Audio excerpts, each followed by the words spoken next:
সুন্দর লাগছে আমাকে, আমি তো চোখে ফেরাতে পারছি না। কি রে তুই শাড়ি পরেছিস, শাড়ি পরে সামলাতে পারবি তো?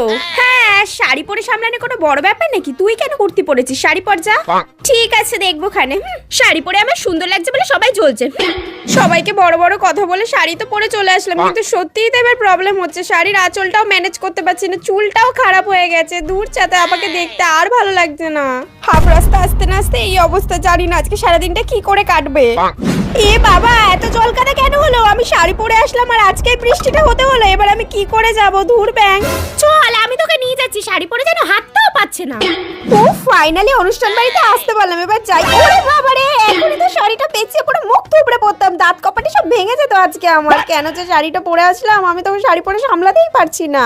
এখন তো মনে হচ্ছে কুর্তি পরে আসলেই ভালো হতো। আমার ফেভারিট কাতলা মাছ এই শাড়ি পরে ঠিক করে তো খেতেও পাচ্ছে না, কেমন গরমও লাগছে, অস্বস্তি হচ্ছে। আজকে যদি জিন্স টপ পরে আসতাম কতই না ভালো হতো। আমার মনে হয় শাড়ির থেকে জিন্স টপই বেস্ট, অ্যাটলিস্ট খেতে তো পারতাম। আজকে আমার ফেভারিট রান্না হয়েছে, তাও ঠিক করে খেতে পারছি না। যেদিন শাড়ি সামলাতে পারবো সেদিন পরবো, আর কোনোদিনও শাড়ি পরবোই না। ধুর ব্যাং।